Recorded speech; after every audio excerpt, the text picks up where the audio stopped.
Good morning. Today, 8 December 2025, Monday. Wisdom of word of God morning ડિવોશનમાં આપ સર્વનો આવકાર કરવામાં આવે છે અને પ્રેમી સલામ પાઠવવામાં આવે છે. આજે આપણે નીતિવચનોના પુસ્તકમાંથી એનો 15મો અધ્યાય અને એની 16મી અને 17મી કલમ પર ચૂકું મનન કરવા માગીએ છીએ. અને પ્રભુનું વચન આપણને આ પ્રમાણે કહે છે, ઘણું ધન હોય પણ તે સાથે સંકટ હોય તો તેના કરતાં થોડું ધન હોય પણ તે સાથે યહોવાનું ભય હોય તો તે ઉત્તમ છે. વેરીને ત્યાં પુષ્ટ બળદના ભોજન કરતાં પ્રેમીજનને ત્યાં ભાજીનું ભોજન એ ઉત્તમ છે. એ જ પ્રમાણે એનઆઈવી બાઇબલ પ્રમાણે better a little with a fear of the Lord than great wealth with turmoil. Better a meal of vegetables where there is love than a fattened calf with hatred. અને આ પ્રભુનું વચન છે ને આજે આપણને પ્રભુ એ ખાસ જ્યારે નેતાલના દિવસોમાં આગળ વધી રહ્યા છે ત્યારે પ્રભુ આપણને બહુ અદ્ભુત રીતે એક બાબત શીખવે છે અને એ વ્યવહારિક જીવનમાં જે સુલેમાન પોતાના અનુભવો આધારે જે આપણને શીખવે છે ને એ પ્રમાણે કે વ્યર્થતા એ સઘળું વ્યર્થ છે પણ પરમ પવિત્રની ઓળખાણ એ જ મોટો આશીર્વાદ છે. અને આજના વચનોનું પણ જો મુદ્રાલેખ આપણે જોઈએ તો wealth spiritual better than physical, ભૌતિક કરતાં આત્મિક સંપત્તિ એ વધુ સારી છે. હવે આવું કેમ આ વચનોમાં એ લખવામાં આવ્યું હશે? ધન હોવું અથવા સંપત્તિ હોવી, મિલકત હોવી એ ખોટું નથી, પણ જ્યારે એનો અતિરેક થાય છે, એ વધારે પડતું આપણી પાસે હોય છે, ત્યારે એ ધનને માટે આપણે જીવનોનું લક્ષ્ય, આપણું ધ્યાન એ ત્યાં કેન્દ્રિત રહ્યા કરે છે અને એ આપણને એ ઈશ્વરથી દૂર લઈ જઈ શકે છે. પ્રભુના વચનોમાં એ પ્રમાણે લખ્યું છે કે ધનવાન માણસને એ જેમ ઊંટને સોયાના નાકામાંથી પસાર થવા સમાન છે. અને એટલે બહુ મુશ્કેલી ભરી હોય છે, કારણ કે ભૌતિક બાબતો એ હંમેશા ભૌતિકતા તરફ આપણને દોરી જાય છે અને આત્મિક બાબતો એ દેવ તરફ આપણને એ લઈ જાય છે. અને એટલા માટે ઈસુના આગમનની તૈયારીમાં જે ફરી પ્રભુ ઈસુ આપણને લેવા આવવાના છે, આ નાતાલની ઉજવણી સાથે સાથે આપણે પ્રભુને મળવાના માટે જ્યારે તૈયાર થવાની વાત છે અને ત્યારે આત્મિક જીવન એ બહુ અગત્યનું છે. પ્રભુ કહે છે કે એ ઇમાનુએલ છે, એ ગોડ વિથ અસ, દેવ આપણી સાથે છે કે જેણે આ પૃથ્વીને બનાવી છે, એ જે ઈશ્વરે આપણને બનાવ્યા છે. અને એટલા માટે આપણે માટીમાંથી સર્જન થયું છે, પણ એમાં શ્વાસ મૂકનાર, એમાં જીવન આપનાર એ ઈશ્વર છે.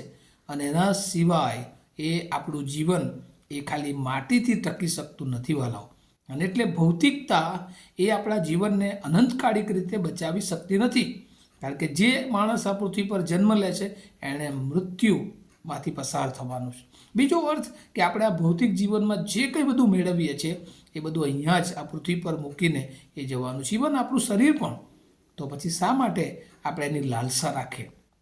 પણ ઘણી બધી વાર આ લાલસા એ આપણને આપણા જીવનો, આત્મિક જીવનોથી દૂર લઈ જાય છે. અને આજે સવારે પ્રભુ આપણને શીખવવા માગે છે કે આત્મિક જીવન એ ભૌતિક કરતાં વધારે મહત્ત્વનું છે. એટલે આ પૃથ્વી પર આપણી જેટલી જરૂરિયાત છે એટલું જ્યારે આપણને મળે છે ત્યારે આનંદ સહિત, સંતોષ સહિત એને ઉપયોગ કરીએ, કારણ કે પ્રભુ ઈસુએ એ પ્રમાણે પણ કહ્યું છે કે તમને જીવન મળે અને ભરપૂર મળે માટે હું આવ્યો છું. એ ઈશ્વરે આપણને વચન આપ્યું છે કે તે આપણને ઉત્તમ વાનાથી આપણા મોઢાઓને તૃપ્ત કરે છે. તો શા માટે આપણે વધારે એ ભૌતિકતા તરફ આગળ વધવું જોઈએ? એ યહોવા ઈરે છે કે જે આપણને પૂરું પાડનાર ઈશ્વર છે. એટલે જ્યારે પ્રભુ કહે છે માર્થીમાં તો કે એનું આપણે જ્યારે ન્યાયપણું શોધીએ છીએ ત્યારે બીજા બધા વાના એમ જ એ આપણને મળી જાય છે. અને એટલે વાલાઓ આ પ્રભુનું વચન છે, આ આપણા વિચારો કે આપણી વાતો નથી, પણ આ તો દેવનું વચન છે કે જ્યારે આપણે એનામાં વધારે મજબૂત રહીએ છીએ, વિશ્વાસમાં દ્રઢ રહીએ છીએ, એ ઈચ્છે એવું જીવન જીવીએ છીએ, ત્યારે પ્રભુ આપણી બધી જ જરૂરિયાતોને એ પૂરી પાડે છે. અને એટલે અહીંયા નીતિવચન કહે છે કે ઘણું ધન હોય પણ તે સાથે સંકટ હોય, કારણ કે જ્યારે વધારે ધન હોય છે ને ત્યારે ચિંતા લઈને આવે છે, પણ થોડું ધન હોય પણ યહોવા સાથેનું ભય હોય તો એ આપણને આનંદ આપનારું હોય છે.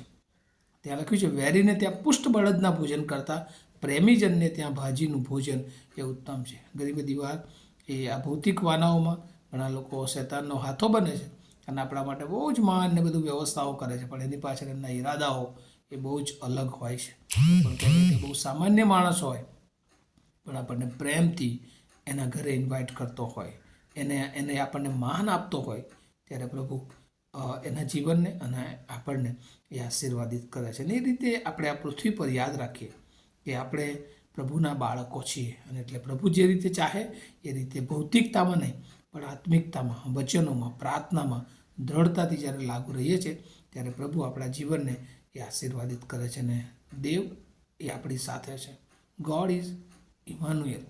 એ દેવ આપણી સાથે છે. એ હંમેશા આપણી સાથે છે, હતો અને રહેનાર છે. એ વિશ્વાસ જો આપણે કરીએ છીએ તો આપણે ભૌતિક બાબતોથી દૂર થઈને રોજ આત્મિક રીતે પ્રભુને મળવાના માટે તૈયાર થઈ શકીએ છીએ. આવું આપણે પ્રાર્થના કરીએ. અમારા જીવતા અને પ્રેમાળ ઈશ્વર, અમે આભાર માનીએ છીએ આજના વચનમાં તમે અમને શીખવ્યું છે. ઘણી બધી વાર આ પૃથ્વી પર અમે ભૌતિકવાના તરફ ઢળી જઈએ છીએ, અને એના કારણે પ્રભુ અમે ઘણી બધી વાર તમારાથી દૂર થતા હોઈએ છીએ. આત્મિક જીવનમાં અમે નબળા પડવા માલુમ પડીએ છીએ. પણ પ્રભુ, આજે સવારે તમે અમને શીખવ્યું છે આત્મિક જીવન એ ભૌતિક જીવન કરતાં વધારે શ્રેષ્ઠ છે. તમે પ્રભુ અમારા દેવ છો. તમે અમને બનાવ્યા છે. અમે માટીમાંથી સર્જન થયા, પણ એમાં શ્વાસ, એમાં જીવ આપનાર, એને જીવંત કરનાર ઈશ્વર તમે છો. પ્રભુ, તમે યહોવા ઈરે બનીને અમારી રોજની જરૂરિયાતો પૂરી પાડનાર ઈશ્વર છો. ત્યારે પ્રભુ, અમે તમારા પર આધારિત બનીએ, તમારી બીકમાં જીવન જીવીએ, તમારા ભયને અમારા જીવનમાં એ આધીન થઈને પ્રભુ અમે તમારી પાછળ ચાલીએ એવા બાળકો બનવા માટે તમે અમને કૃપા આપો, એવી પ્રાર્થના ઈસુ પ્રભુના નામમાં સાંભળો, તેનો સ્વીકાર કરો. Amen. Have a nice day to all of you. Thank you.